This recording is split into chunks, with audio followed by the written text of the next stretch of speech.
if you like my video, don't forget to like, share, and drop a comment. Your support means everything. Make sure to subscribe and follow so you never miss new updates, and hit that notification bell right down there to stay connected. Okay, let's grow this community together. Your one click makes a difference. Don't forget, make sure you hit share, drop a comment, follow, and subscribe. Thank you.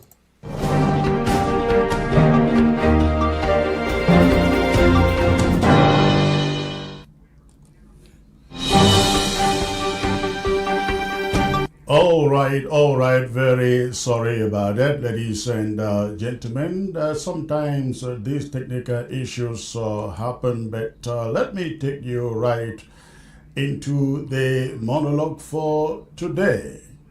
The political scene in Cameroon was thrown into unexpected turmoil last weekend when presidential candidate Issa Tchiroma made a series of confessions in Bamenda. What he said was not the ordinary rhetoric of a campaign trail. His words were piercing, loaded with consequences, and have since turned into a two-edged sword.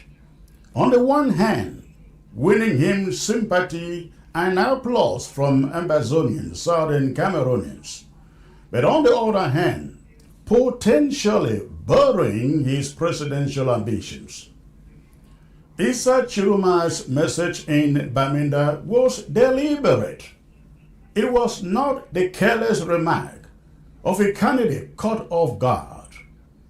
He arrived with what he clearly believed was a winning card, an admission that he had engaged in conversations with Ambazonian leaders, including particularly yours truly, long demonized by the Yaoundé regime.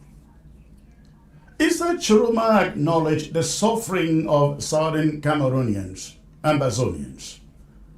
He confessed and begged for forgiveness, for realities he could no longer deny, and in so doing positioned himself as a candidate who could speak the truth that many in Cameroon's political establishment have chosen to ignore.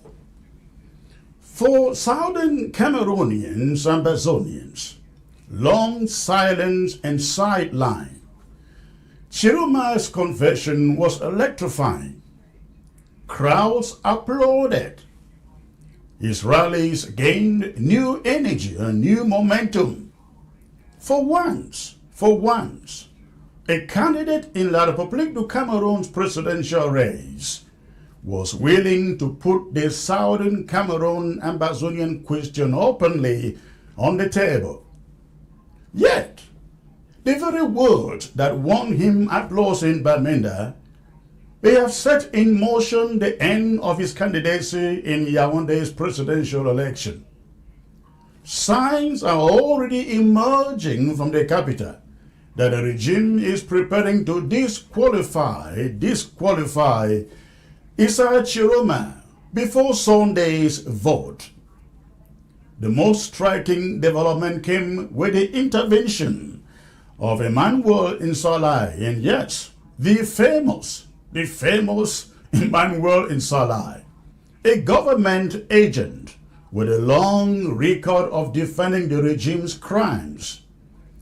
Insalai has petitioned both ELECAM, the electoral management body, and the Constitutional Council, calling for Tchiroma to be barred from the election. His argument, Insalai's argument, is blunt. By openly confessing to speaking with Ambazonian leaders, whom the regime continues to classify as secessionists and terrorists, Tchiroma disqualified himself, Insalai wrote. This move should not be dismissed as the work of an overzealous, hungry lawyer. Insalai is not a fringe figure within Cameroon politics and power. He has consistently been used by the government as an agent to undermine the Southern Cameroon struggle. His interventions in court and in the media have frequently provided a legal justification for repression, while casting Southern Cameroonian Ambazonian activists as criminals rather than freedom fighters. In Cameroon, when someone of his profile puts forward such a petition, it often signals that higher instructions are at play.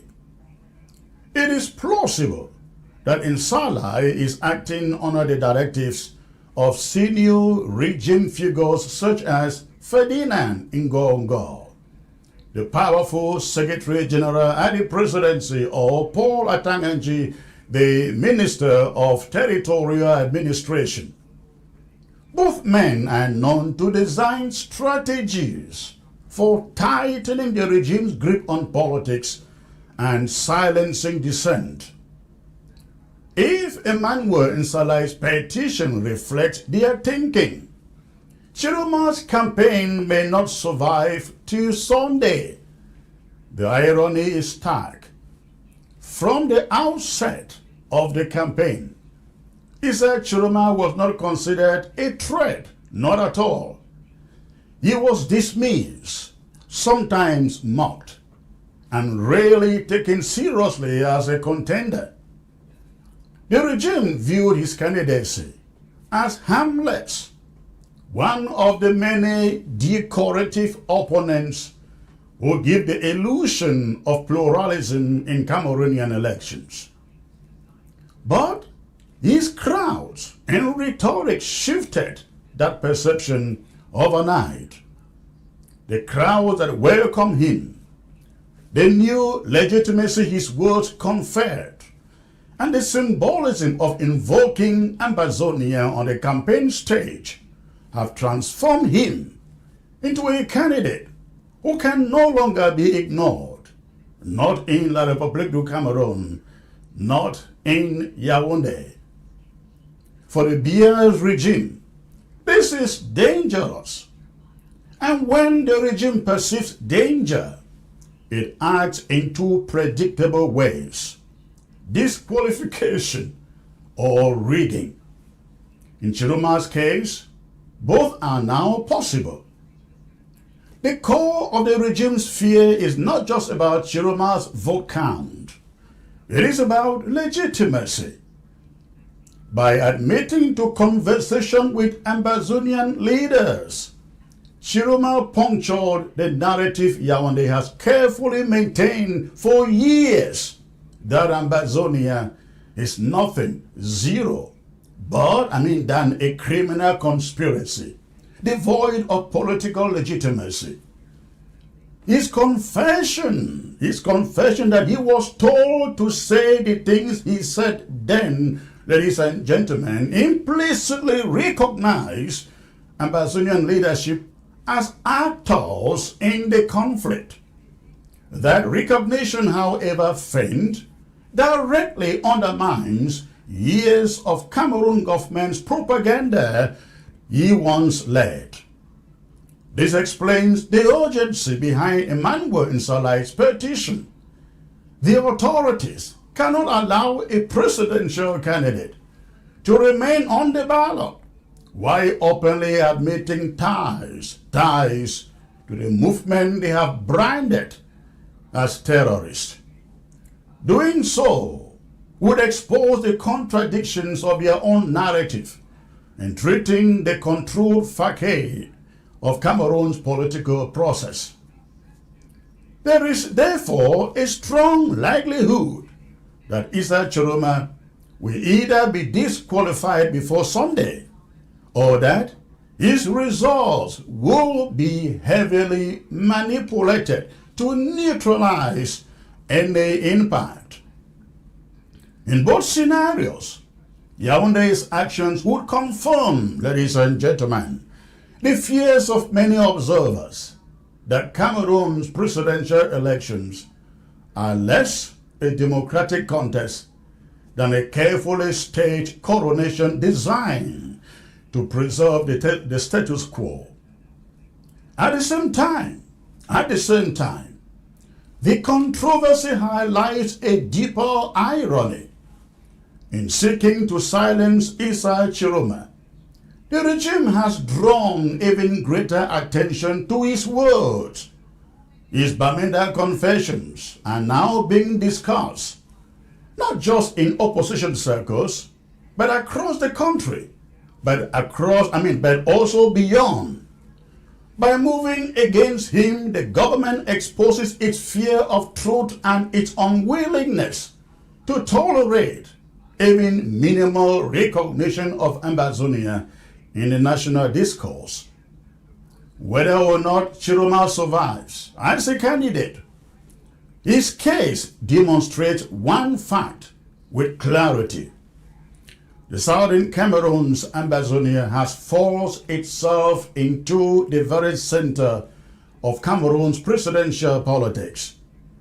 The issue can no longer be ignored or erased, a subject that Yaoundé has tried for 9 years, 9 solid years, to suppress, has now taken center stage in the most sensitive political event of the year. As Sunday approaches, the world will be watching closely.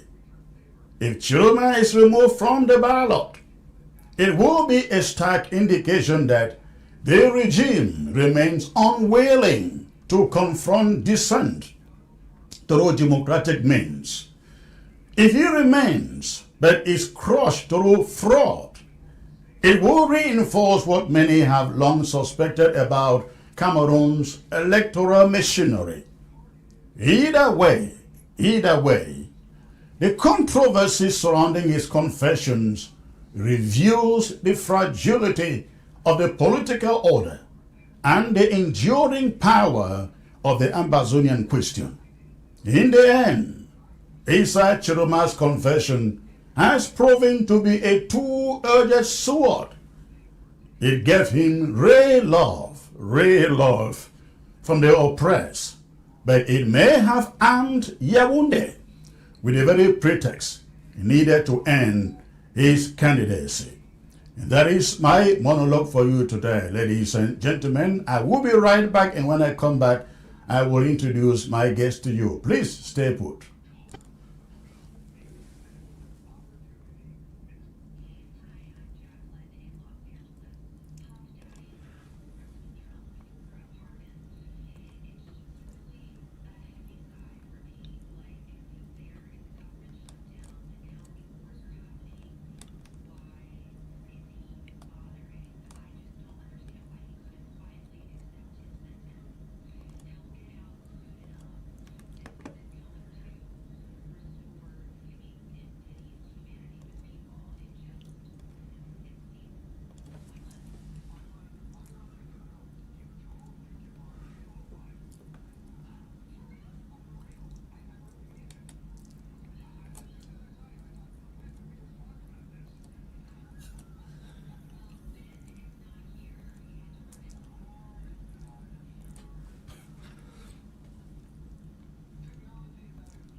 All right, ladies and gentlemen, I would like you to join me in welcoming my guest for tonight, who is a true trailblazer, not just in Cameroon, not just in Africa, but on the global stage.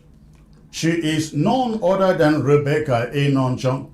Rebecca is the founder and CEO of AppTech, a leading enterprise software company, but her influence stretches far beyond business. She has become a powerhouse in driving technology, innovation, and entrepreneurship across Africa. She chairs active spaces in Cameroon and as trustee and chair emeritus of Afri Labs.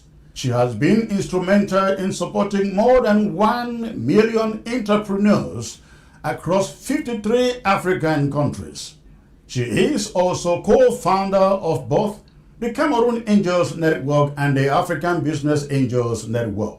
two platforms that have opened up funding opportunities for countless African startups. Her leadership doesn't stop there, though.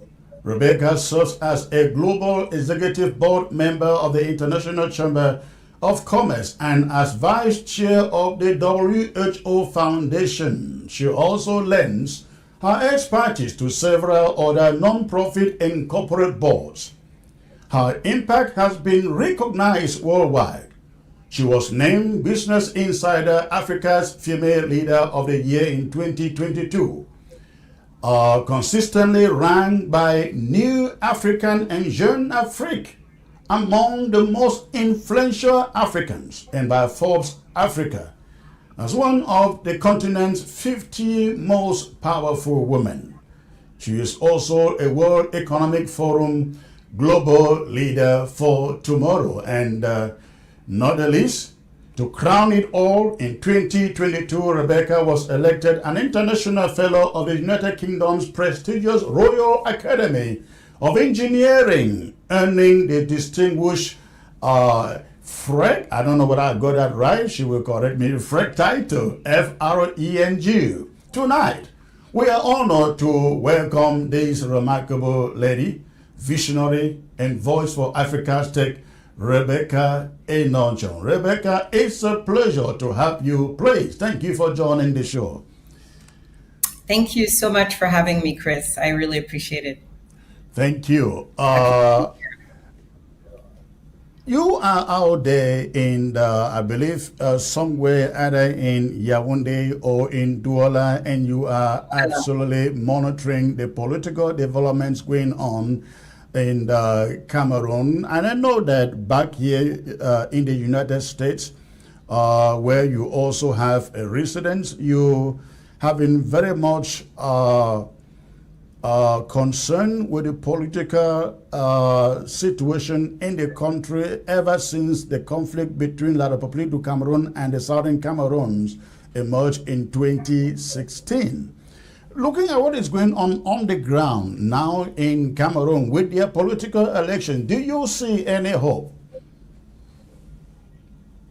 Oh my goodness, I do. I moved back to Cameroon in 2004, and I was therefore here in 2008 when the riots started, the food riots started, and I since that day, since those riots of 2004, I have never seen the kind of energy that we're seeing now. It's very palpable. You can really sense a very different energy. The Cameroonians are fed up, and they've had enough, and they want change, and they want it now. And they're not asking nicely. They will fight for this change. And as I said, I've never felt this. It's very different, and it's at every level of the society. From the street kids all the way to even some very big business people, officials. Of course, they're not going to say it openly, but everybody is fed up and is not ready to have another 7 years of Do you think the momentum out there is, as you put it, is much more than what we observed in the 90s with the SDF and John Frundi? I think it's similar. It's similar to the 90s. I was also involved back then. So I started my non-professional activities, I think, in 1988. Started demonstrations in front of the Cameroon embassy. Some people might remember with CAMSA USA. We were fighting for democracy and human rights in Cameroon. So I've seen a lot of this happen. And so even in 1992, the fervor was similar. However, it was a very different environment because we were, believe it or not, more free in 1992 than we are today. And so what happened after 1992 is those elections and the stolen victory led to the Biya regime being a lot more protective of its seat, and so much more repressive. And that because they've been so much more repressive, it's been very hard to get that sentiment back up again. But I think I've seen it. I've seen it, and as I said, it's something similar to what we saw in 2008, but that was, immediately stopped. Biya coming in and killing all these children that were asking for better, foods. And water and very, very basic things that had come out in the streets to ask for these things. But that was repressed. I don't think that they can do that today. I don't think they can do that today because I think even it, as I said, it's all segments of society. And that includes the security forces. They're humans, they're Cameroonians, and they're also suffering in this environment. And so I think we're at a tipping point. I've never seen this type of energy in Cameroon where, as you noted, Tchiroma is the leading candidate today, and he's not popular. It's not because he's popular. People do not like Tchiroma. They hate him from what he did when he was minister, but they see him as an opportunity to take back control of their country. People have had enough, and I don't see any possibility of Cameroon ever being the same again. I don't know what's going to happen on election day. I think that when you have an animal that's damaged, that's scared, the reaction is sometimes, when they have their back against the wall, we don't know how this regime will react, and we expect the worst. But I can assure you that regardless of what happens, this country will never, ever be the same again. No, you talk about Issa Tchiroma, how unpopular that he was or has been. He is coming out of the regime. If you were looking for change, you will not go looking for that change in the belly of the same regime that has turned the country into what it is today. And yet, when you look at the lineup, the political lineup, there are these other candidates who have never been part of the government. What do people on the ground who are there, what do they see in Issa Tchiroma? A fighter, right? So what we really need, and I wrote a small piece about this a few days ago. We're going against gangsters. So it's a gangster against gangster. So what we're looking for is our own thug. Right. And so all these other candidates, they have very nice resumes, CVs, profiles, programs. We're not looking for that right now. We need somebody to break down the door to this system. Let us in, let us take back this country and then leave. Right. So yes. Tchiroma, very early on in the campaign, which is not that long ago, there's a platform called the Union for Change, and it's unionforchange.org. Right. It's a coalition of political parties, political associations that were looking to support a candidate. And they created their own platform, which was basically a transitional platform, saying that we want a candidate that'll be in for 3 to 5 years, agrees to that, agrees not to ask for a second term, agrees to free all political prisoners as one of the first actions to be taken, agrees to sit down with dialogue with all actors and stakeholders. And they shopped this around and to all the candidates. And the one that signed immediately was Issa Tchiroma. And there are other reasons as well why he made a good candidate. A lot of the votes comes from the north. If you look at the Great North, so the three regions in the north, right. They represent 2.5 million of the votes, of the registered voters. How many million? And in 2.5 million of the votes. You are talking about registered votes.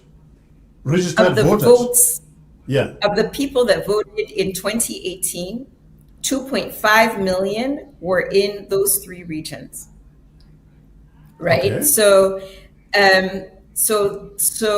And Biya had 2 million out of those 2.5 million votes. Okay. So and he won with 2.5 million votes. So you can just imagine how important that region is.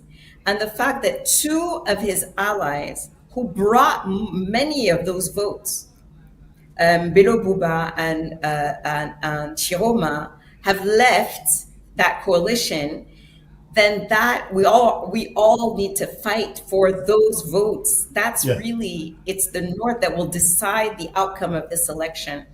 And I think there's something very telling that happened today.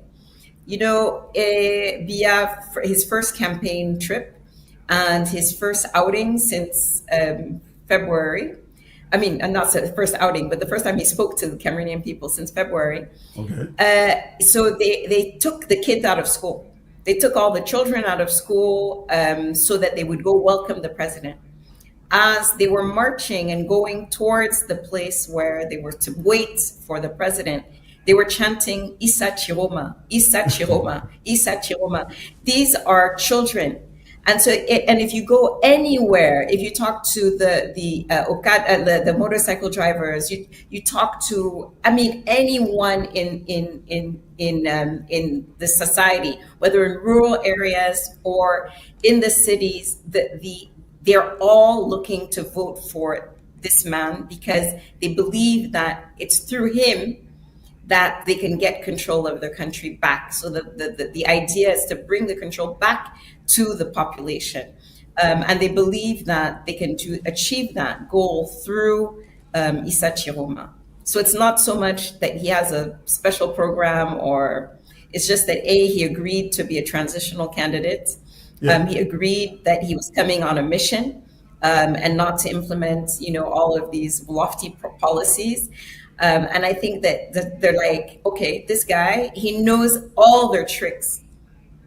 So he is an insider, but because he's an insider, he knows exactly what they are going to do, how they're going to do it. And I think that, okay, you're coming from the system, so you're going to be our gangster, right? So this is, you say, it's gangster against gangster. You know all their methods. You're going to use those methods He is a on our behalf. gangster. He is a gangster. That may be true. Sorry for interrupting you. However, you have better gangsters who control the machinery of the election. How do you think he is going to scale over that?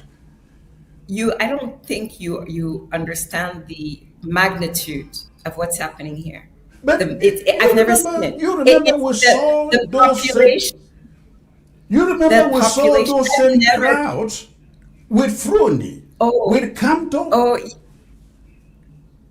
yeah, but we saw them with Frundi. Yeah. We saw them with Camto in the cities. We didn't see those Camto crowds in the far north. Okay. So let's wait to see, and that's the key.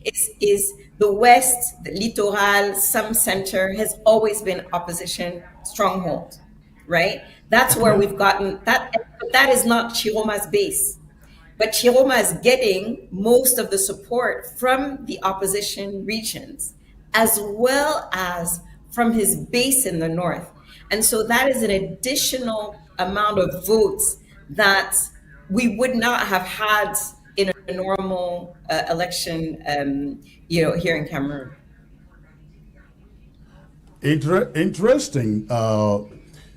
Now, look at this scenario. I'm sure you read this statement written by Emmanuel Nsalai that I mentioned in my monologue. And Emmanuel Nsalai is essentially making the case for why Issa Tchiroma should be disqualified. You are on the ground. What are people saying about that? Nothing, because Emmanuel Nsalai is a non-problem. He's a non-person. Like nobody pays attention to Emmanuel I Nsalai can't just here. dismiss him like that. And He so- is very much. Don't you think that what he is doing he talks is a lot. It's all PR.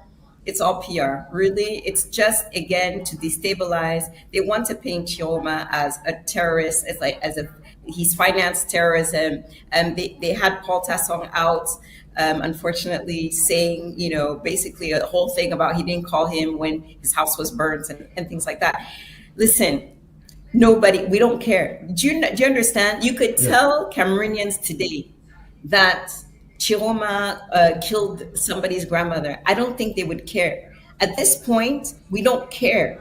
It's like you don't care. We want change so badly that we will do everything we need to get that change.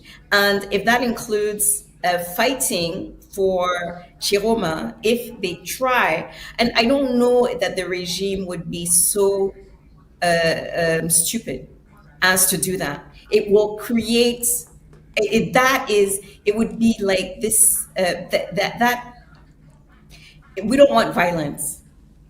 We really do not want violence. But if the regime tries to do that after they disqualified Kamto, they're asking for violence and they're asking for war.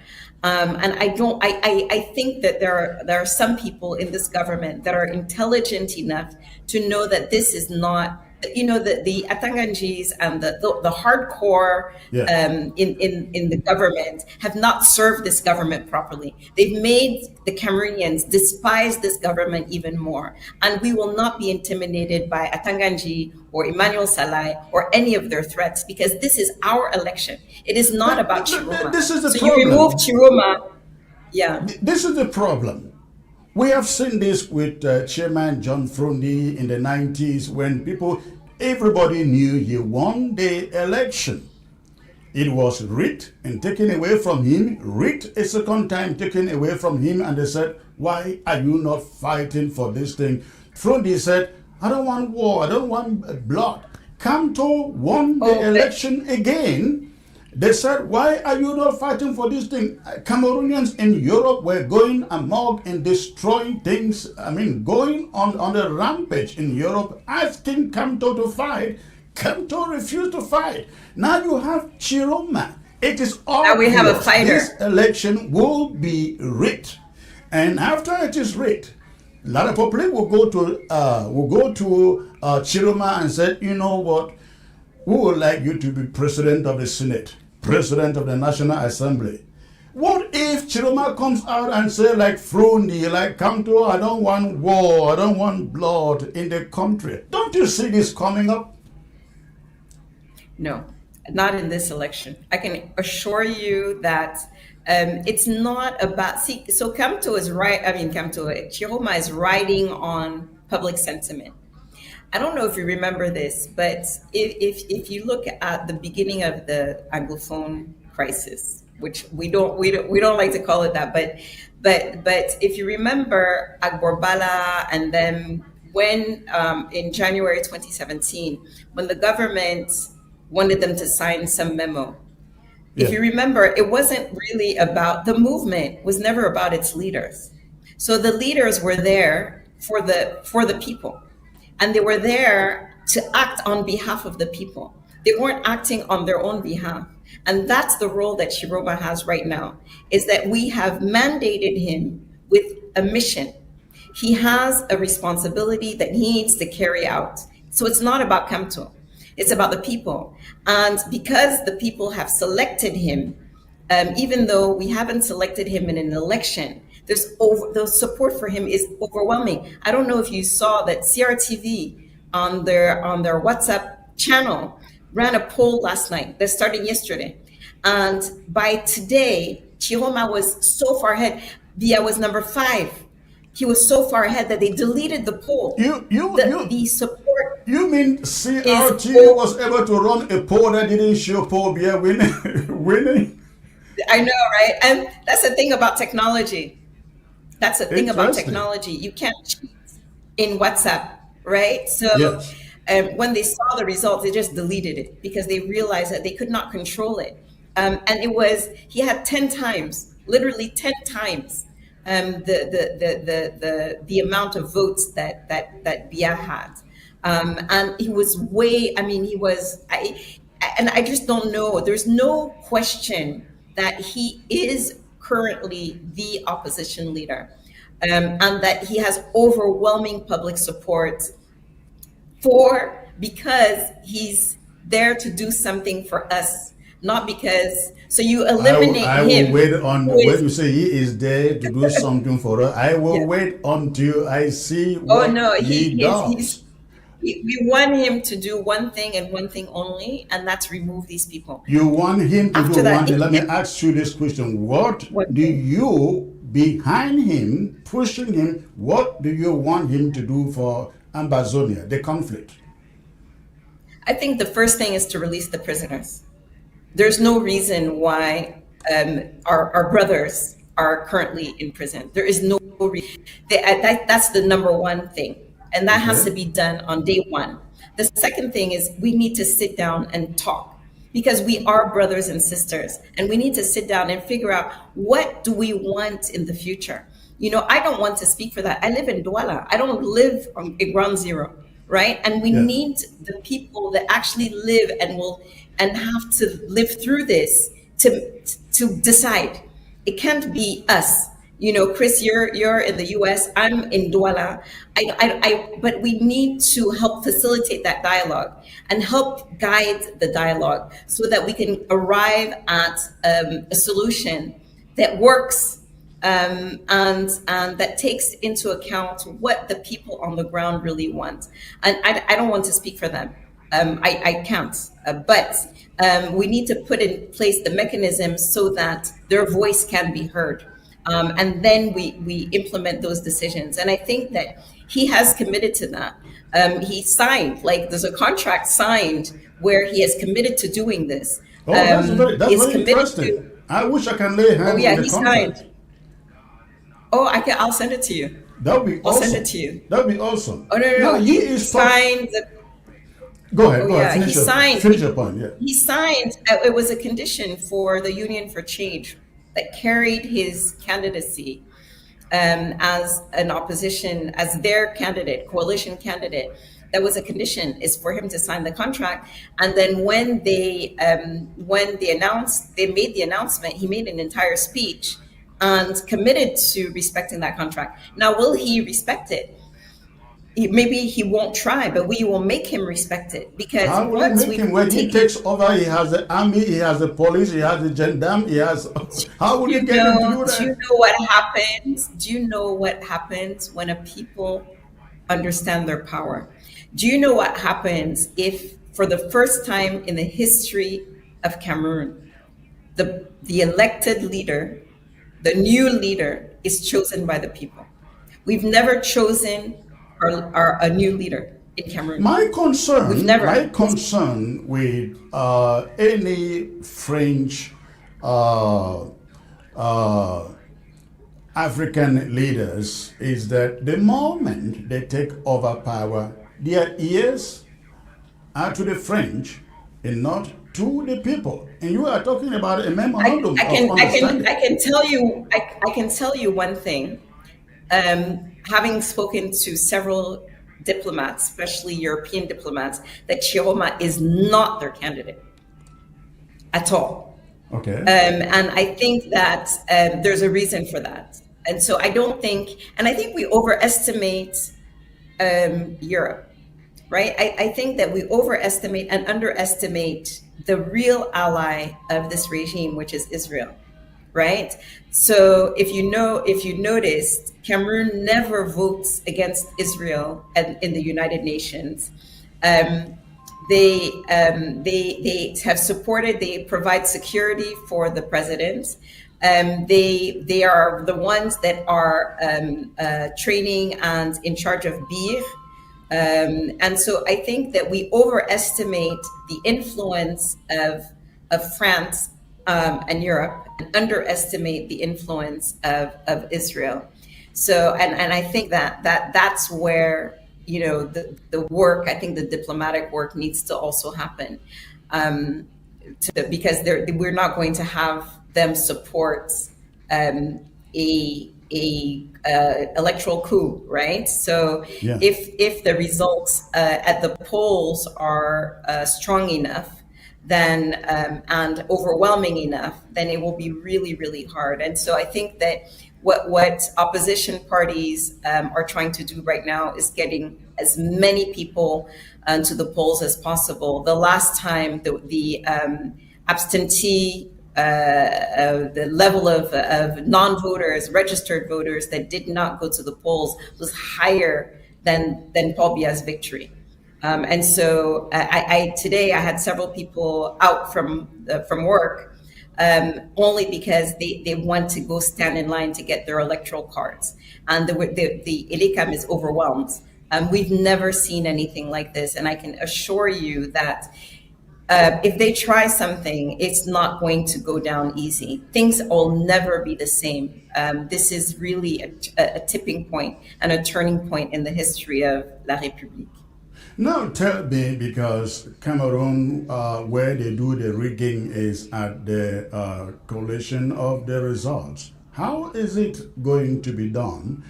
You know that Yaoundé take the results, sit on it for 1 week, do all the rigging, the fraud they have to do before they go out, get the Constitutional Council or Elecam to announce the results. How are you going to prevent, to fight this stage of rigging? So we know that our adversary isn't only Paul Biya. We also know that our adversary is Elecam, the Ministry of Territorial Administration, and the Constitutional Council. They've all been organized in order to have only one result. And so there are lots of different things that the opposition has been working, and it didn't start today.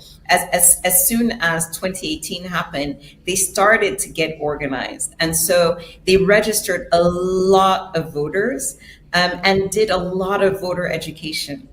Even in rural areas, there's been a lot of on the ground work done primarily by the CRM, which is Camto's party, but also by other parties, and some organizations like Stand Up for Cameroon have been very, very instrumental in making sure that Cameroonians are educated about their rights and their electoral rights, and really plugging, finding all the holes in the electoral system. And so there are also some technology solutions that have been identified. So that when people are at the polling station, the results, everybody that goes to vote is allowed to stay in the polling station until the votes are tallied. And so these applications that have been developed allow you to report directly from the polling station into the app what the results were of the election. And we know that they'll probably shut down the internet so that those apps won't work in real time, but there are, they can work offline. And then when people are then able to connect to the internet, they can upload the results to a central database. Once they're uploaded, by the end of that night, and if there's no internet, again, there's SMS solutions and regular non-internet solutions. That very night, we will know what the results are. The people will know, and we will announce what we found as far as the results. Now, if they choose to go and announce something different, would the police stations be allowed to announce their results that night independently before the totals are put on Yaoundé? So the way it works is that when you go to vote, they have what they call scrutateur or something like that, right? So out of the people that are there to vote, the people that actually count, that pull the ballot out and count and mark it, are actually just voters, right? Okay. They're not election officials, they're just voters. And so it's whoever is still there when they're counting the vote. So, and you are allowed by law to stay in the polling station that you voted in. And so we're telling people, don't leave. Right? Don't leave, because you want to make sure that they're going to count all the votes. And then, so they count the votes and then they announce the results of the votes right there before sending the results on to the regional and then so on and so forth. And so it's really important. Photographic evidence, so much evidence. We need as much proof as we have, because the problem in 2018, and because of 2018, they've gotten smarter about it, right? So Yes. one of the, if you remember, Michel Ndoki, who was from the CRM party at the time, went in front of the Constitutional Council to fight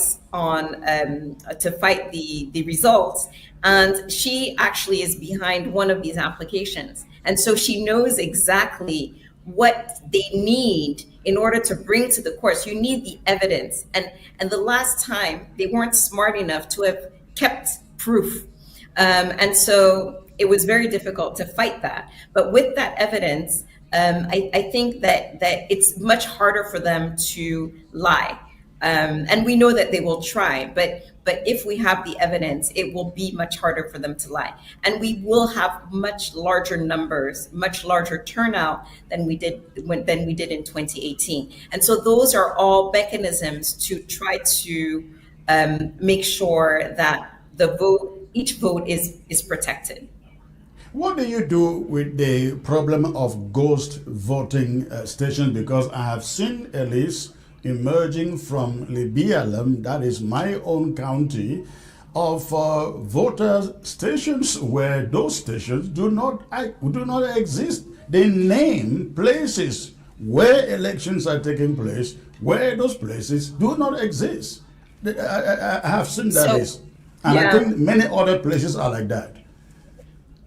Yeah, so I think that we will still have them. I mean, it's going to be very difficult, even with all the funding that we can get to support the opposition parties during this election, so that each and every polling station, and there are 30,000 representatives from opposition parties. That's the goal, is to get 30,000 and even have 2 per polling. That's the goal. Now, you're always going to have some cheating. And what the effort is that's going on is that if you have if the result is big enough and the difference is big enough, that fraud won't influence the result as much. So if you're saying that you have a polling station where they'll say 100% goes to Biya, but there are 100 people, and then you've had 3 million voting for Tchiroma. If those small cheating here and there, they will. We just want to have such an overwhelming turnout that rigging will have less of an impact on the result. So there are multiple layers of mechanisms that are being used to protect each vote. But if you have critical mass, they become less visible, less important in the overall result. Now let's talk about Ambazonia a little bit. I'm sure you are well aware that we in Ambazonia have banned the elections altogether in our territory for reasons you know. I have heard the argument that, Chris, this is such an opportunity for Ambazonia, Southern Cameroonians to make a difference and get the change that they want. As you heard out there, I talked to Issa Tchiroma, I talked to everybody, and Issa Tchiroma is talking about a referendum. I don't know what would be the questions at the referendum he is talking about, but what do you make of the fact that we are saying no elections in Ambazonia? I think it's a mistake, to be honest, because they will have elections. And there will be a result. It just won't be a result that's representative of the people that are on the ground. And that's what I think that's the call, is saying, hey, guys, you're letting the presidential candidates go to those areas, and then but the people can't vote. We're doing all of this for the people. There's nothing that's being done that's for anybody but for the people. And it's important, I think, to let the people be able to express themselves on that day. And what will happen is that the army and security forces will be the ones to vote and not the population. And so I think you talked about dialogue. Part of it is letting our people express themselves, and I think that it would have a significant impact. And I think it would be a way also to say to this government that, listen, here it is. Somebody is saying that they're willing to talk to us. They're willing to treat us as equals and to have conversations with us and respect the fact that we do have grievances, and that we are requiring that they be resolved. And so this is what we're able to do. So if the Cameroon government had come and said, hey, we'd like to have elections, can you open it up?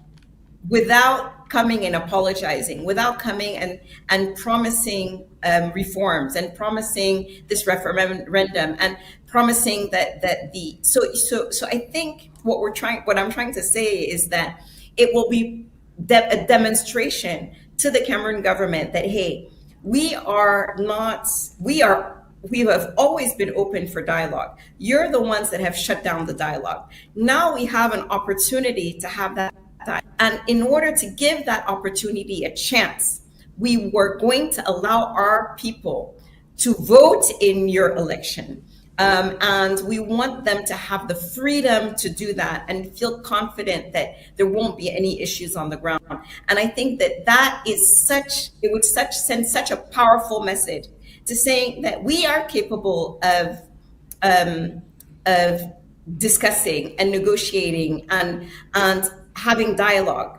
And we are ready to take measures when we think that it's going to happen. Here it is. And I think it will further embarrass the government. It will further embarrass the government that here is opposition that's able to get this concession, whereas they have never been able to. But this is a problem. Here is a problem. The opposition you're talking about, they're not ready to sit down to talk to Ambazonian leaders. Can you imagine? Of course they are. I think they will. I think they have no. We cannot. We can't have peace. Let me tell you something. I speak to Eric Chinje and Onga Onana with their group, and Eric Chinje said to me, Chris, this is an opportunity for Ambazonians, Southern Cameroons, to get the change that they want if they can just open up the terrain to work. And I said to Eric Chinje, you want us to listen to you? This is what I would love you to do. Gather all those opposition leaders. You are talking to them. Let's have a meeting together with Ambazonian leaders. Eric said, what a great suggestion. That never happened. Canto was campaigning. He came to the US, invited people to come and listen to him. When Ambazonians show up wearing their national colors, the blue-white colors, he told them, don't let them in. You will have separate meetings with them. That never happened.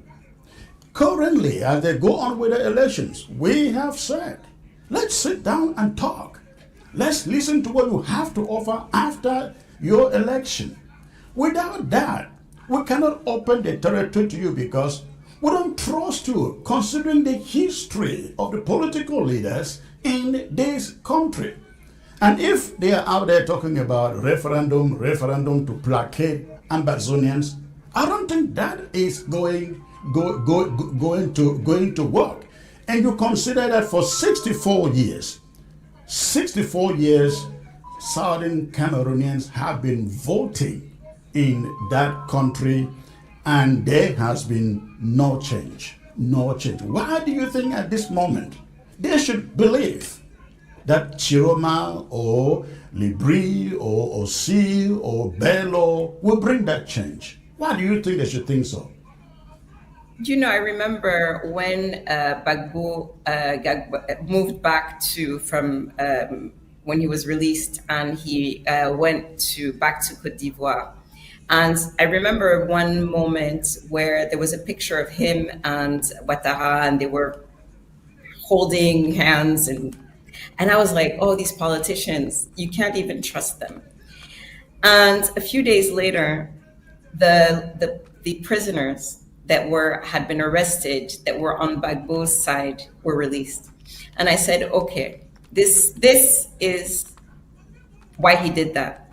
It wasn't because he wanted to talk to Ouattara. It was because it was so important to him to give the opportunity for those who were in prison, for following him, an opportunity to get out of prison. And I think that if we value our brothers and their lives of those who are in prison, if we believe, and I do believe, that if there's a new government that comes in, that they will be immediately released. I think it's worth whatever sacrifice it's worth it. Just that is worth it. And I can tell you that that's so important, that they get out of prison. And then we can have real dialogue, because you can't have dialogue with people behind bars. And so I think that just because of our brothers, just for our brothers, and the chance and opportunity we might have for them to be released, I think it's worth it. I think it's worth it. I think sometimes in life, you need to sacrifice your own personal opinion, your own personal preferences for the good of others. But there's a problem there, though. I don't think those brothers you are referring to will tell you all they want is release from jail. They will tell you. Nobody says that all they want is, but you can't imagine. You can't imagine. It's for me, it's a great injustice. And I think I would love for them to be able to participate in the dialogue, in the discussions, and they can't do that from behind bars. And so really, I'm pleading with you. I'm pleading with I'm not in jail, you know that I still have my liberty. I know you're not in jail, but I'm pleading with you to give peace a chance. To give peace a chance. I know it's another chance. And I know these people, they've betrayed us so many times. All politicians have betrayed us, but I can assure you that give it a chance. Give peace a chance. This is an attempt. We may fail. We may, lose, but at least in your heart of hearts, and we all know that we did our very best to give peace a chance. It's just a few days. We want the opportunity to sit down with anybody who is willing to talk about a solution to the conflict. However, it's like the door is still far ahead. We don't want to start bending from here while the door is still a mile away. We think that let whoever wins Cameroon elections win, and if the person is truly interested to resolving the conflict, you can call for a negotiation, a dialogue, not another grand national dialogue, but a dialogue that resolves on the sovereignty of the Southern Cameroons. At that table, we may think about whether giving peace a chance in your terminology, or saying, well, we have lost our people a lot. We stand on a free Ambazonian. Until then, I think it is premature to go and say, let's go out for some elections, because we are hoping that. It's for how many days? It's for how many days? How many days? The elections are on Sunday.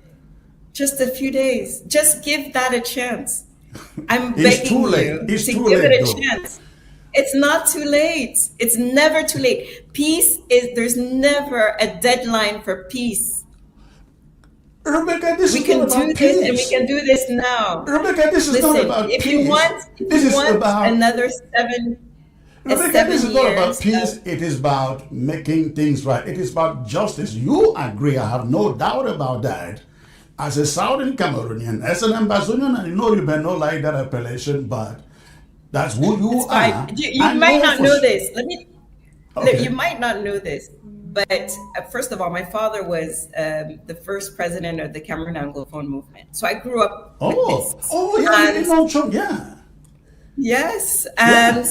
and Fongorji Dinka, who who coined the phrase Ambazonia, the Ambazonia, name yeah. Ambazonia. Right. He spent a year in my mom's apartment in the US. And the first Ambazonia flag, I have a picture of the first Ambazonia flag. It was what, the early 90s or late 80s or something like that. And I have a picture, and I'll send you the picture. Okay. It's just to say that I know this history and I feel it. I've lived it. I grew up with this knowledge of this is what has happened to our people, and I'm very passionate about it. But I also value human life. I value human life, and it burns me to the core to see people like my dear friend Dr. Fidelis, who has transformed so many lives around technology, not being able to continue to do his work. And I think that those people that are in prison have so much to contribute, not just to this cause, but to the world. And it hurts me to my core to see that we have an opportunity. It may not pan out, but for goodness sakes, if we have an opportunity to make this right and to get our people the freedom that they need, isn't it worth taking it? Isn't it worth it? I agree with you. What There do may you be have an to lose? opportunity, but it doesn't But seem what do you like have we are to there lose? yet. But what do you have to lose, Chris? Tell me. We You don't have have to anything to lose let them conduct their and elections. everything to gain. Let them conduct their elections, and whoever wins, then we can talk about an opportunity for people. But to you go- understand that people will vote in those areas, but not Yeah. our people. Sure, absolutely. You understand that? Yes. Okay, so you But the understand point that is, but the that point is, vote, but the point is, that you vote know, but the point is, you could tilt know, the election in their favor. but you know, Rebecca, the point And is, how will you feel if you had an opportunity to affect and impact the outcome of this election in favor of freedom, in favor of peace, and that you chose not to take that opportunity? How will you feel if the difference in the votes is equal to the vote in Southern Cameroons? How will you feel? Rebecca, you know the history of voting in Cameroon, whether Ambazonians vote or they do It's not vote. different. Cameroon, we It's claim 99%. Maybe they may go down to 65% this time because of the pressure. They will always win. They have won for 64 years since we joined them. But that's such a defeatist attitude. It's so defeatist. It's And reality. It's reality. I'm an optimist, and as I said in the video in which I was endorsing Tchiroma, I said, I'd rather believe and be wrong than not believe and be right. I need us all to believe that we can change the outcome of this election. And I think if we all believe it and we all take our energy and our efforts, we can do it. We can achieve this. We are really at a tipping point, and I'm begging you to see the opportunity and look at this with optimism. I know I'm not going to convince you on this show, but I hope that you take my words and that you go back and you reflect on them and say, okay, take a risk. It is a risk, I understand. We could fail, but let's try. Let's try. And I can tell you, and I'm sure you talk to people on the ground, if they have an opportunity to vote, they will vote for change. They will vote for change. We've always And been told we're voting for change. Remember from the days of Frundi, he was voting for change. Change never showed up. Come on, Or the come only on, come person on. who This is changed was Frundi. 2025. We're in 2025. I'm All right. telling you, it's different. All right. Please, Rebecca, just hang in there for about 15 more minutes. I'm going to open the phone lines, and allow people, the listeners, to call in, ask any question they may have. But remember, before you call, make sure you shut down the volume of your television, because there will be a delay if you want to ask questions listening to me or my guests from your television. If you have to call, make sure you shut down the volume of your television and focus on your phone before you call. You have the phone line right there on your screen, so please go ahead and call. Go ahead and call. The phone line is open. So, Rebecca, let me get back to you while we expect the phone calls to come in. You are such a powerful woman. Many people watching you, I don't think they know you a lot because you are not so much out there in the media, but Forbes magazine names you one of the 50th most powerful women in all of Africa. That is to show the weight that you carry. Give me 1 second. Let me get this caller before I will continue. Hello. Hello. Hello. Hello. Good afternoon, Comrade Chris. Good afternoon, sir. May I know where you are calling from, please? I'm calling from Chicago. Okay, Chicago. All right. What is on your mind, sir? Yeah, I want to just ask Madam Rebecca why she keeps saying that this election is an opportunity for Southern Cameroon to have a change. That's my question. All right. Rebecca, over to you. It's an opportunity because Thank you for the call. if we stay with the current government, the hardliners in that government will never allow any progress. It's almost as if they enjoy the current situation, and they will continue to perpetuate the current situation.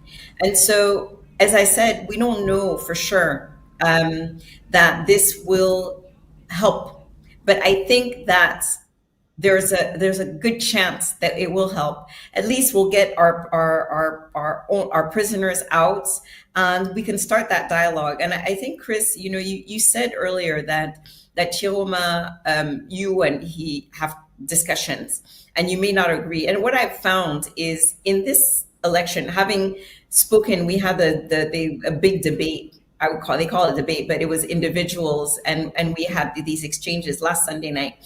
And what I realized is that they still don't understand what caused this.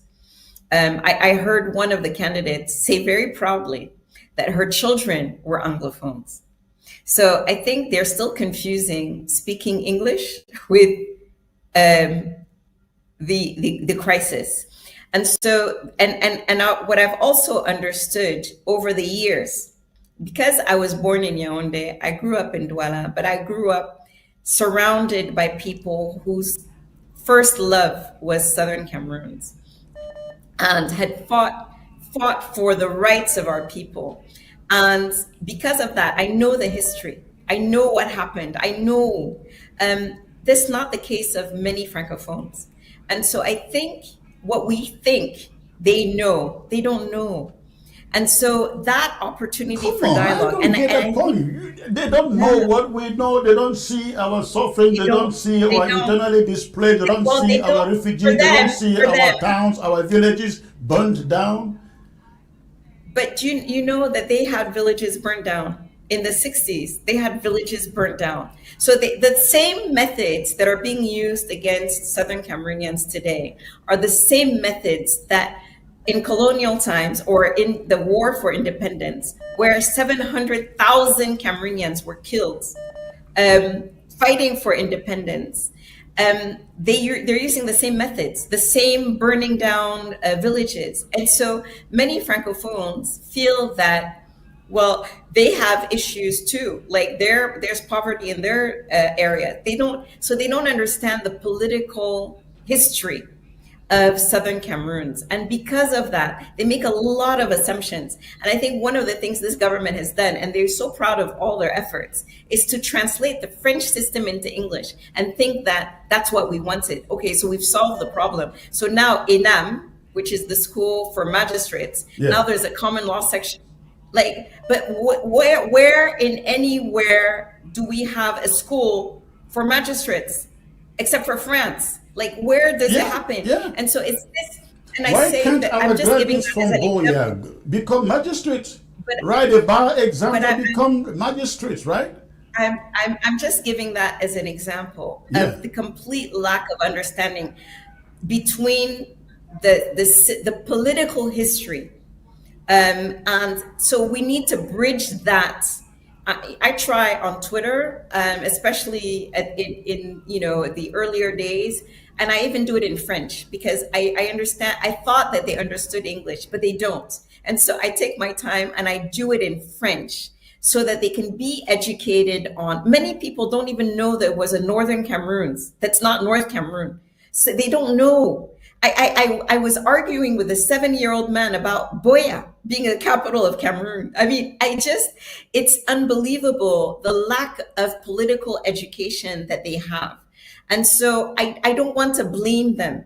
I don't want to blame them because we need to find a way for that political education, the history of Southern Cameroons, and also to educate our people on the history and the hundreds of thousands of people that lost their lives fighting for independence. And then in the end, those who fought for independence aren't the ones who were put in power. And so there's all of this history that needs to be unwound and explained. And so, yes, things have happened in the past, but we always have an opportunity, I think, to fix that. And I think it starts with dialogue. And so I really think that dialogue is the most important thing. Open, real dialogue, not dialogue to sign an agreement, but dialogue so that brothers and sisters, which we all are, we are brothers and sisters. We sit down and talk. That is you. We are all brothers and sisters. Even our Nigerian cousins are brothers and sisters. So we are all brothers and sisters. We are all brothers and sisters. All right, let's get to this other an question, Africanist. So let's get to this other caller. Yeah. Hello. Okay. Hello. Yeah, good evening, Comrade Chris. Good evening, sir. Where are you calling from, please? I am calling from Nigeria. Okay, what is on your mind?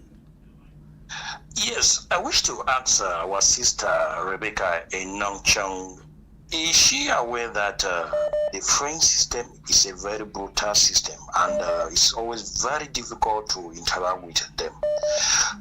Think of Senegal and Gambia. They did everything to live like brothers. They couldn't go. So what does she think that does she still have it in mind that if we happen to live like that, we live with these people, they will continue brutalizing us? So is she thinking that after the election something can change from maybe the leader, the new leader? And how confident is she that that elections can be free and fair? All right. Thank you. Thank you. We know. All right. Thank you.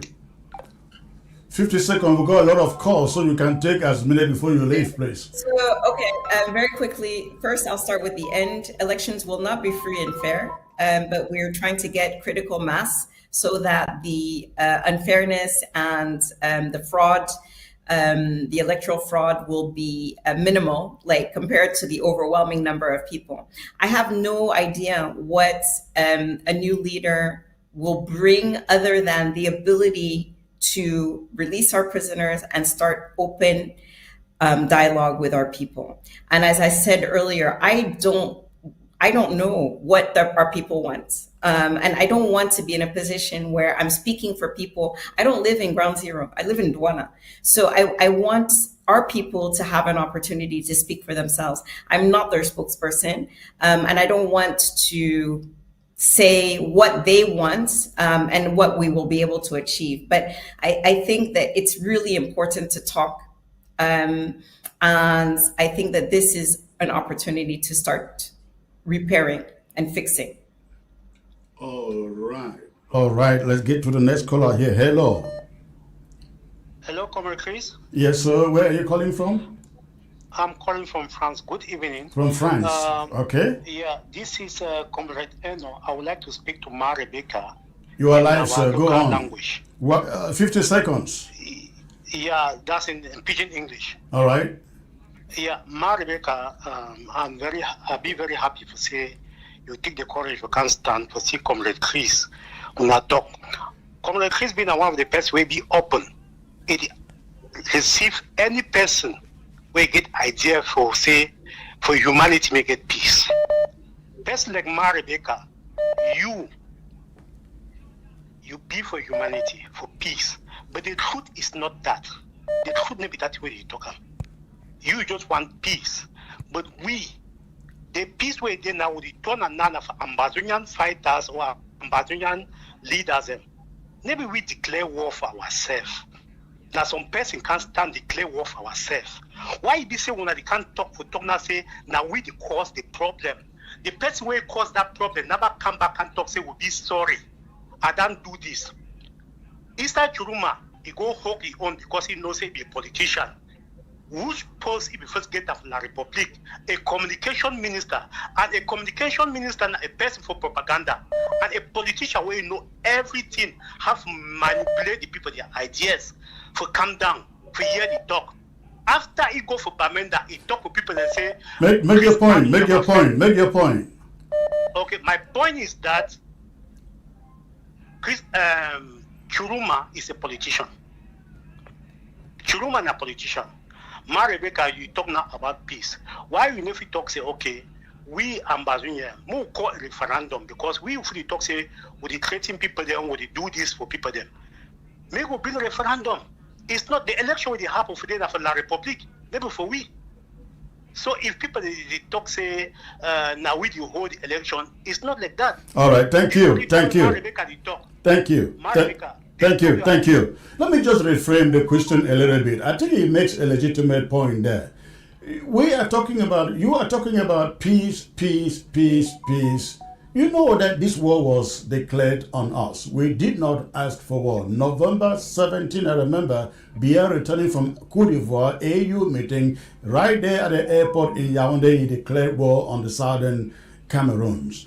Now, it will take that same regime an announcement, just an announcement to say, we are ready to sit down and negotiate like the brothers that you say they are, right? Don't you think that some of you ought to be putting, I know you are doing your best out there by talking about peace, but don't you think that some of you can put more pressure on that government to say you call the war, you are able to stop it? Because having gone for 9 years, there is no way we're going to turn and look back after with so many people have been killed. I have lost family, my mother, my father, my home, everything you can imagine. How do you think at this moment we can just think about peace as if nothing happened in the past 9 years? No, I think, when there is a saying, I think it's there's no justice, no peace, right? So in order to achieve that peace is the end. But the process to get there is long and it's difficult. And I think that but it starts with dialogue. We don't get to the end without some justice. And that justice is what we all want. And that justice is what will lead to the peace. So, but how do we get that justice, right? How do we get that justice? We'll never get it out of this current regime. We will never get it out of them. And so we can wait and say, okay, well, we're going to put pressure on the Biya regime. If they win the elections again, we'll just put pressure on them. They won't relent, because I think, to be honest with you, I think that some of them are actually benefiting from the war, right? And on so the other side, because of course, they're yes. Yeah, I think they're personally benefiting from some of the contracts for weapons or whatever. People like Ford are they're very self-interested. and they will fight. I mean, I know of so many examples where there was the beginning of dialogue, where all of a sudden something happened to make to inflame the situation, so that public sentiment would be against peace and dialogue. And so, I'm pretty sure that this current regime, in its and we've seen it as soon as Tchiroma went to Bamenda, started talking about dialogue, started talking about, oh, he knows Chris Anu, and so on and so forth. The regime, like that, was for them, that is, and you can see them using that against him. And I think it's a reflection of, this is what we have. Is it where somebody goes to Bamenda, which is still in Cameroon, by the way, for the time being, for their Cameroon, right? That is in Ambazonia. And yeah, and says, I talked to my brother, and the regime sees it as terrorists, as terrorism, as supporting terrorism. Yeah. You can just imagine that mindset. We can't work with those folks. We can't convince them. And I think it's really important. If we have a fresh set of eyes, we still will need to convince, because we still need to educate them on what happened, and as I said, the political history, so that we're having the dialogue on the same level of understanding, which is missing right now. And so I think we need a fresh set of people that we can start to educate about, these are the real issues. And it's not about the language. It's not because you didn't translate something. The issues are much deeper than that, and much more important than that. They're not these superficial translation issues, but they need to be educated. And I can no longer educate the people that are there. We don't have anybody that we can talk to. I've tried. Believe me, I've tried every opportunity. I get your point. I get. And so give us an opportunity to have a new set of eyes that we can try to convince. And I'm not saying that right out of the, at least we'll have freedom for the political prisoners, and then a beginning of the dialogue. And yeah, that's what I'm supporting. Let's take the last question before so many calls coming in. Unfortunately, for time constraints, we can't take all, but let's go to the last one. Hello. Yes, hello. Hello, sir. Where are you calling from, please? I'm calling from Texas. Okay, and what is on your mind, sir? I have a few issues that I really want to address. The last speaker kind of got something out of me, but this is a war that was declared on us, and as you know, and first of all, I want to thank my sister, Miss Enon Chong, for being here. This is a war that was declared on us, and the government of La République, the regime in Yaoundé, has not even taken time to discuss this in their parliament. And so that is something, and I remember growing up in Cameroon, when we tried to talk about anything violent, oh no, it's about the argument of what? The argument of, it's not the argument of force, but the argument of ideas. Of idea, of something like that, right? Yeah. So it was always about peace, peace, peace, peace, peace. They have declared war on us, they don't want to talk about it. Tchiroma has come out and said that he's going to release some people except those with blood in their hands. And we are in a war. In a war, when you kill somebody, there is no blood in your hands. There is nothing like blood in your hands, because what blood? We are fighting a war. And so, and another thing is, this election, Biya can just get up tomorrow, regardless of what the result is, and just declare victory. We've seen that in the past, and nothing was done. Yeah. So, I Miss Enon Chong, I like your energy, I like your enthusiasm. Please, could you address some of these things that I just mentioned? All right, thank you for the call. Rebecca, go on, please. Okay, so you said something. You said we are fighting the war, but you're in Houston. There are people that are living in those zones. And there was a hashtag a few years ago that's not as active today, that was created by the people that are in Ground Zero, and it's called My Anglophone Crisis Story. I urge you to go and look at those stories of people that are living in that zone and what they are enduring day in and day out. And I say, I don't know how long ago you left Cameroon, but Cameroon has It's changed a been lot, and our almost 30 children. years. And our children have changed a lot. I spend a lot of time in Biya because that's where we have one of our tech hubs. So we opened a tech hub in Biya called Active Spaces, the African Center for Technology, Innovation, and Ventures. And we started in Biya in 2010. And it was in 2016 when two of our guys were arrested for being in the wrong place at the wrong time. They were tried for preparing an illegal meeting or something like that. So, I mean, this was a very, very, very beginning. And those young people, you would be surprised, feel very Cameroonian. Because what we haven't realized is that over the years, and they hate the situation, don't get me wrong, they hate the situation, and they want this to change. But what has happened is that we grew up with our political history.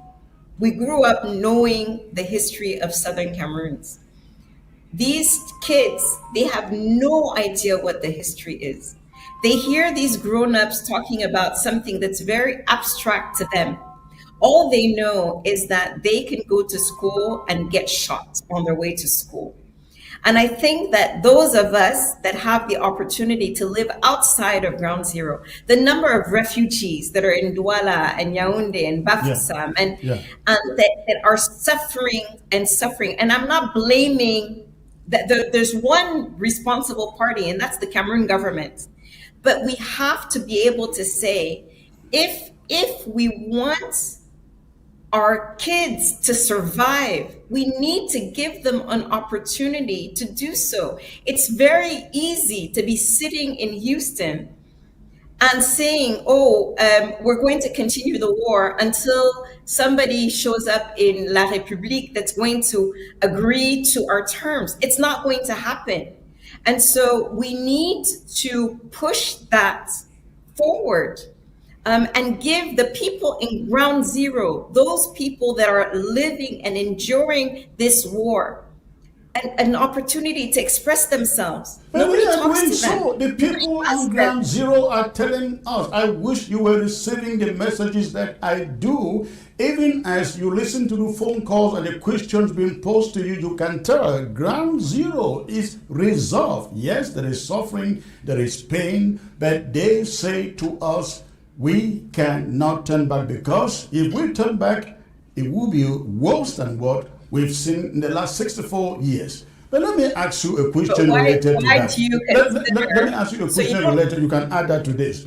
You have these elites on Ground Zero, the Infortabe Tandos, the chiefs, the so-called elite from the Southern Cameroons. I'm not talking about Francophone elite.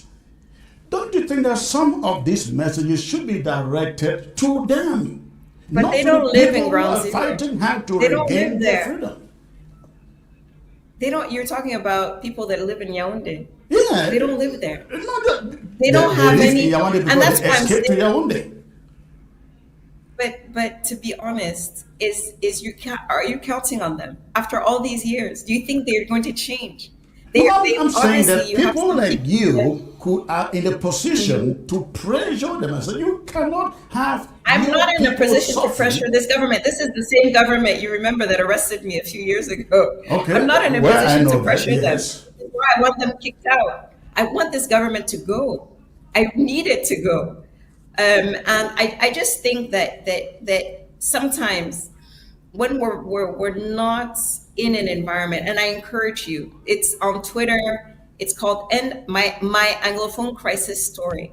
Listen to these kids, they're children. They're the ones that are expressing themselves. All we can do is, they're talking about their daily lives and the things that are happening to them and what they're enduring. And I think it's really, really important that we hear them. We hear them because the youth. We hear them. I have made trips to Nigeria, to refugee camps, to listen to them. And I think if anybody should be in pain at the moment, I don't know if it is not the refugees, I don't know who else it should be. They are not sure of 2 meals a day. They're not sure of shelter. They're not sure of clothing. When I went there, we took food there and I saw these people, I wept. I literally wept in front of them, looking at the tattered manner in which they look. And yet you have a regime that says, my citizens, none of the politicians in La Republic of Cameroon has visited our refugees for the past 9 years of war. None of them. And yet they cry foul that people are protesting, they are suffering. We have seen this. We support them. We raise funds, support the IDP, support the refugee. It's not like we don't understand this thing. We do, but the good thing is the people themselves are resolved. Let's not cut and run. I mean, one thing I will completely agree with you on is the resolve, right? I think that one of the mistakes that this regime made was to believe that it was a movement of leaders, right? So you can change all the leaders and the problem remains because it's not a leader thing. It's really a movement that came from the people. All I'm saying is that sometimes I think we have the best intentions and we want to help. And I'll give you one example. I was vice president of Manual Elements in the US. And we organized, we would do things every year. We would send containers full of things to help our people. And we raised lots of money and did lots of great work. And then I think it was 1990, we decided that we would have the Manu World Conference. We would all meet up in Manfit. Right, all the Meccas in the world, we would meet up in Manfit with the Mecca Cameroon. Do you know that I felt incredibly stupid because a lot of what we thought they needed, and we would travel to Cameroon frequently, and what we thought they needed was completely not what they needed.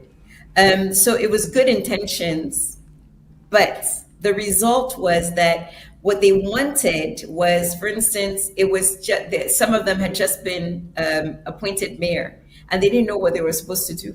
They wanted training. They wanted to explain how the tax regime made it so that they couldn't store goods because they would have to pay tax on stored goods, and then they couldn't move them during the rainy season. They couldn't move them. And so, I mean, all sorts of issues, but none of them we had thought of or understood. And so it was like a reawakening for me. When I moved back to Cameroon in 2004, I opened my subsidiary here, an office here in 2002. And I thought I really understood a lot of things. I would travel back to Cameroon multiple times a year. My father lives here. Lived at that time. And I felt like I understood the country. And there was I had students from Columbia University, MBA students in New York that followed me for 6 months in Cameroon. They traveled, followed my story, and wrote their thesis on my returning and opening the subsidiary in Cameroon. And if you read the thing, it's published, it's still online. It's like Rebecca Nonchong, an abstract from the US to Cameroon, something like that. It's still online. If you read it, I sound so intelligent. I sound like I know what I'm talking about. Let me tell you, I knew nothing. Like Cameroon will school you. Like absolutely nothing. It's only when you come here and you live here and you live daily and have the daily issues that you start to get a semblance of understanding of what this country is about. I remember also one time we had a conference in Biya called the Silicon Mountain Conference, and you had called for Ghost Town just a few days before, and I was actually worried about going forward with the conference, but we had the conference. And you would be really surprised. When I think somebody got up and said, "Oh, time for the national anthem." I was scared. I just held my hand like this. I'm like, these people are crazy. Which anthem were they trying to sing? A foreign anthem. That one. And I was like, oh no. I was messaging one of my team members, and I was like, no. Why? It's a tech conference. What are we doing? Do you know that there were about 800 people? They all stood up, these young children, and they sang the national anthem. And they sang it with pride. And I said, which anthem wow, did they sing? that was the Cameroon anthem? That one. They were fortunate nobody caught them. Yeah. Well, yes, that too. But what I'm saying is that these kids grew up as Cameroonians, not as Southern Cameroonians, and we need to acknowledge that. And that education that I'm talking about that we need to do to Francophones, we also need to do it to our own children. They have no idea. They have no idea what all this political stuff is about. And I think we have a responsibility to them and to listen to them. And I don't think we do enough of that. You know, you did a trip for the refugees. That's amazing. That's important. But it doesn't mean that you get it. And I want us to all listen, no, Chris. I think you have to understand. I will say. You have to understand. You think you do. You have and to I don't. understand. That's why I said when the person asked what I felt about what's happening in Ground Zero, and I said I live in Douala. I'm right next. I go to Biya frequently. I go to.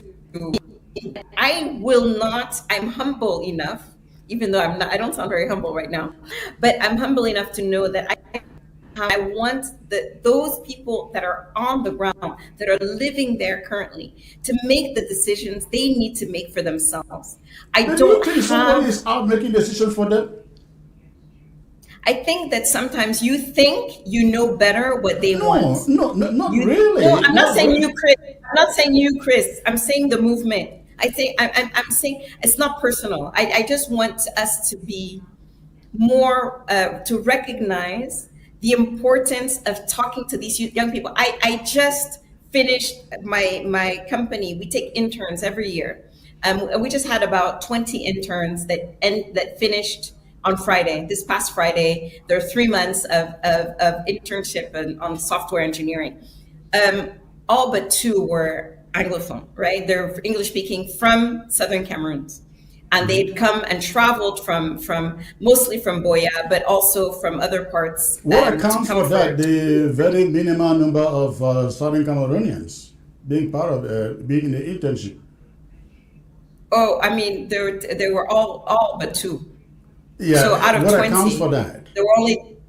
There were only 2 that were not from Southern Cameroon. Oh, okay. What I accounts get for the point. All right. My internship program. I get the point. And so I can, So yes, I do favor people that come from Southern Cameroons to come do the internship. So that I do that. But what I'm saying is that these kids, I talk to them, they don't understand the history, and I think it's a blessing for me to be around them. But I also acknowledge that I don't know what they go through on a daily basis. I even though I'm close to them, even though I talk to them, I don't know. And I'm happy that they share with me, but I will never, I'm not in their shoes. I'm not in their shoes. And I want them to have a vehicle, an opportunity to express themselves fully and freely. And so I'm not sure that we do enough of that. And I'm not saying you only. I'm saying we as a community. We don't talk to our kids. We don't talk to the young people enough. We think we know better than they do, and so we think that we know what's best for them. And so we're not giving them an opportunity to talk and Well, but express that is the themselves. country that they live in. Right from birth, from going to school, they're never taught the right history, and so they grow up completely ignorant of their history. And when you have a regime that is afraid of being toppled, they hide stuff, and that is what that country has done for the past over 60 years. We agree on that. We agree on that. Yeah, I am so glad you found time to be my guest on the show. I will really look forward to having maybe another conversation with you after Sunday, actually, after the elections Yes. on the Sunday. I would be happy to. And I really wish we Yes. could ask Ambazonians to go out and vote, but we are really hoping that we want to see. I'm hoping that I'm hoping that you'll give. We're not going to It's get just born a again few that days. soon, so let's wait until after the elections. We will see what happens. It's just a few days. It's just a few days, Chris. It's All just right, a few days. thank you, All thank right. you for Thank you. Thank you so coming much on for the show. having me. Have a good night. Thank Bye. you, thank you. Bye-bye. Bye. All right, ladies and gentlemen. All right.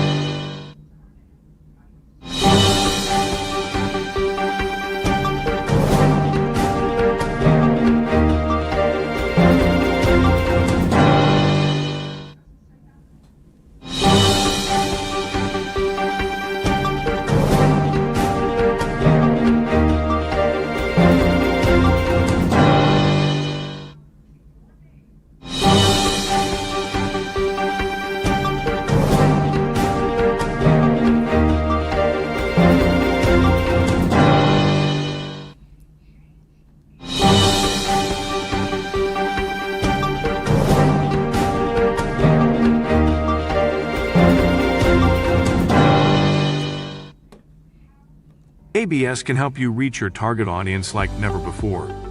Advertising on ABS, you'll benefit from our extensive reach and dedicated viewership. We offer special advertising packages during primetime slots and popular shows. You'll also be featured on our social media platforms, reaching an even wider audience. Don't miss out on this opportunity. Take your business to the next level. Contact our advertising team at absafricatv@gmail.com. ABS can help you reach your target audience like never before. Advertising on ABS, you'll benefit from our extensive reach and dedicated viewership. We offer special advertising packages during primetime slots and popular shows. You'll also be featured on our social media platforms, reaching an even wider audience. Don't miss out on this opportunity. Take your business to the next level. Contact our advertising team at absafricatv@gmail.com. ABS can help you reach your target audience like never before. Advertising on ABS, you'll benefit from our extensive reach and dedicated viewership. We offer special advertising packages during primetime slots and popular shows. You'll also be featured on our social media platforms, reaching an even wider audience. Don't miss out on this opportunity. Take your business to the next level. Contact our advertising team at absafricatv@gmail.com.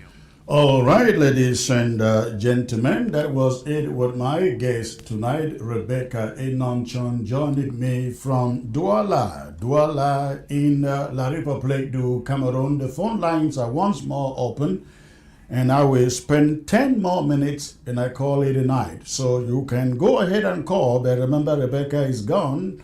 But if you want to make a contribution, having watched and listened to her, go ahead, call that number.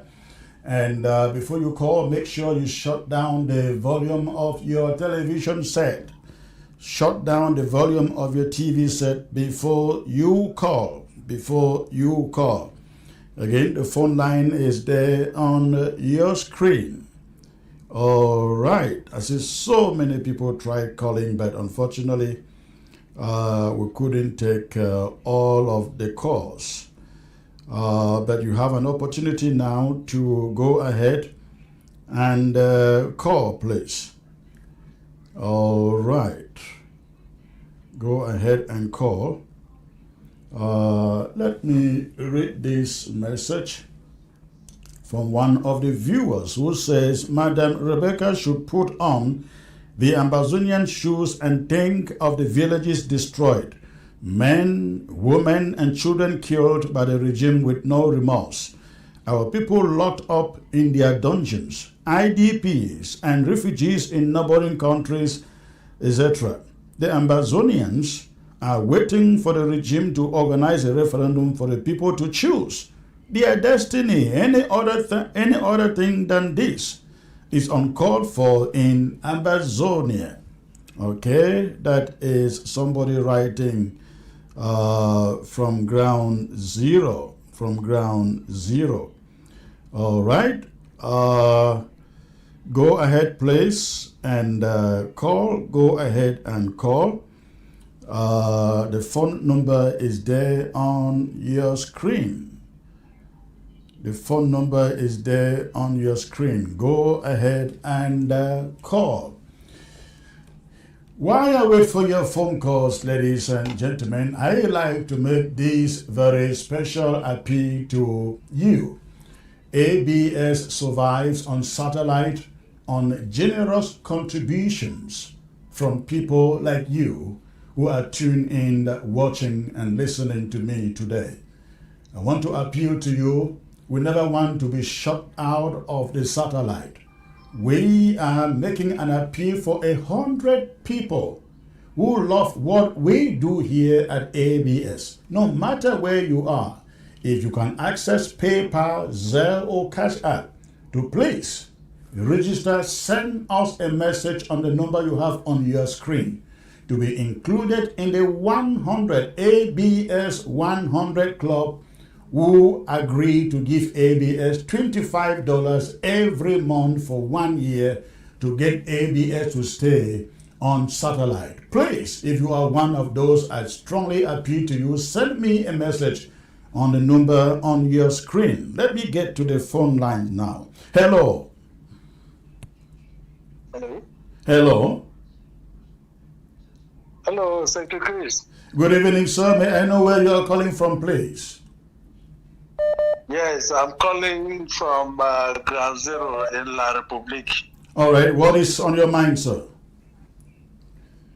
I think that what Sister Rebecca was discussing, we who are on the ground here, we think that could be a leeway out. We think that could be an opportunity because you mean you on the ground or we on the ground?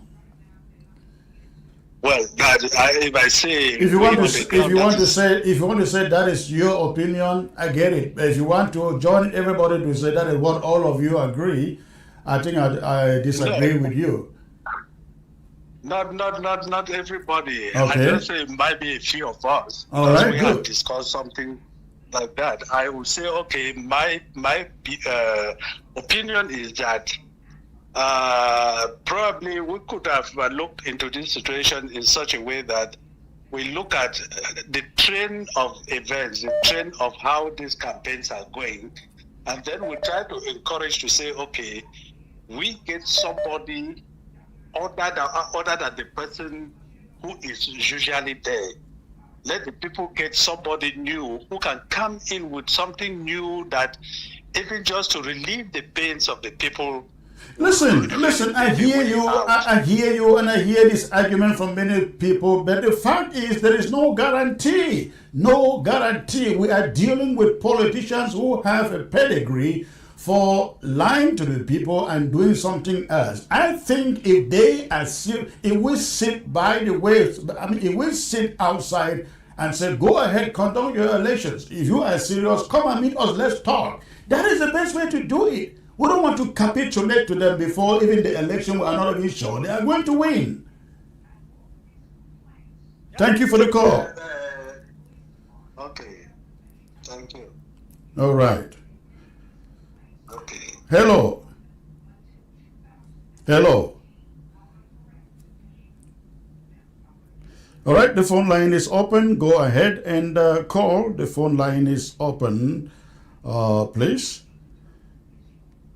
Go ahead and call. The phone line is open.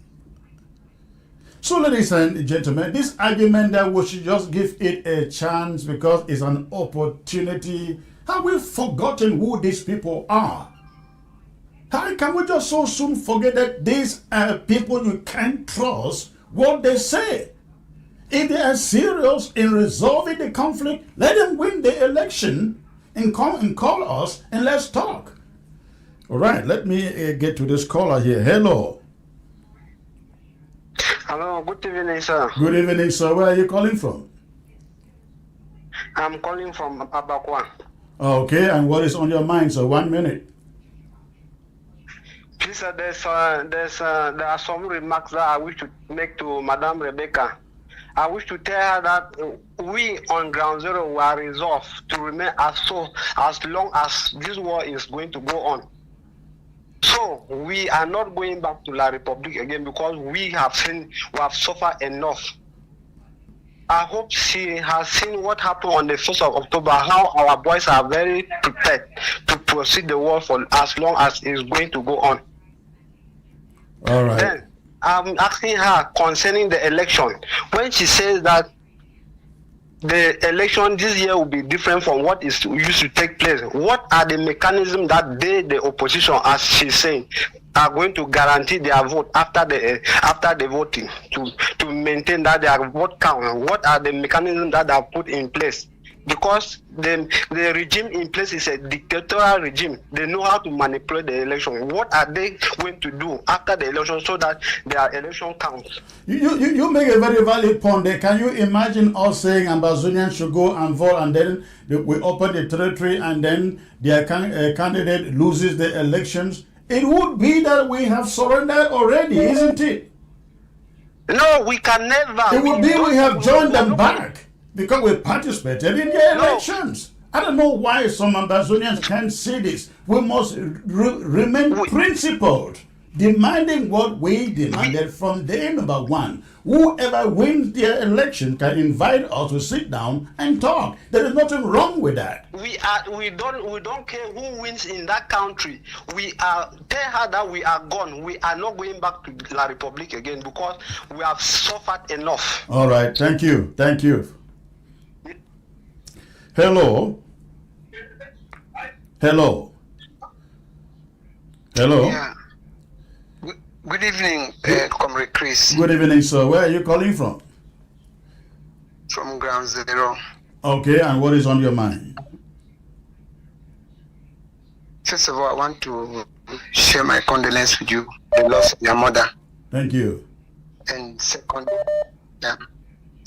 I want you to remind our people that they should understand that the Israelites did not have their country without sacrificing lives, properties, and all the other things. The kingdom of heaven suffered violence, and the violent take it by force. God took Lucifer out of heaven by force, and God had to come on earth and teach man and train man how God has the power to eliminate the devil. But he wanted man to grab what God has given him by his own thought and effort. So, Southern Cameroonians should not go about compromising, begging, wanting to test. Fundi had done that. Abemukom. There are countless Southern Cameroonians who have fought for this country. Why is it that we want to speak for others to work and give us? People sleep and they have their golden spoon in their hand. They come to make propositions because they have linked and made their life through the corrupt system of the Republic. So they are wanting to invite their talk on behalf of starting command. I tell you, those who are saying those things, let them turn them down to the level of those who are suffering, the poor and suffering people. We have most of our people we have sent abroad. That's the only means we are feeding. And we can't have important position in this country with our own rights. Our community councillors come from the Republic to come and occupy our own territory where we can sweep the road, have 10 francs. So they should understand that we cannot be talking like the Israelites who went to the desert and started blaming Moses, saying it was better we go back to Egypt to eat onion and fish. Right. We are not going to take that. Yes. All right. Compromise, God is striking. Yes. So, sir, thank you. Thank you for the call. Encouragement for what? Yes. Stay blessed. All right.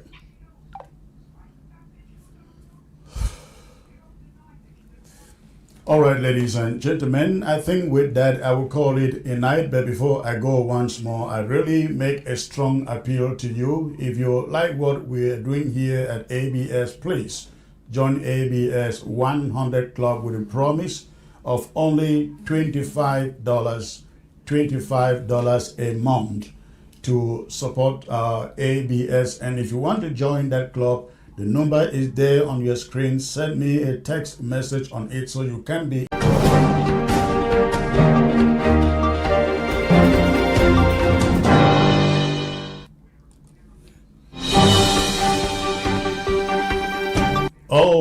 All right. Very sorry about that, ladies and gentlemen. Sometimes these technical issues happen, but let me take you right into the monologue for today.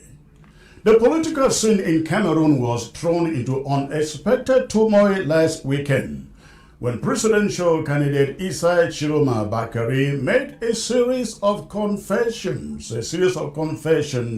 in Bamenda. What he said was not the ordinary rhetoric of a campaign trail.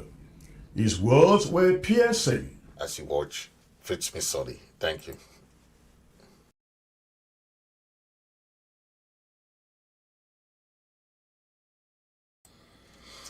Hey, thank you for watching.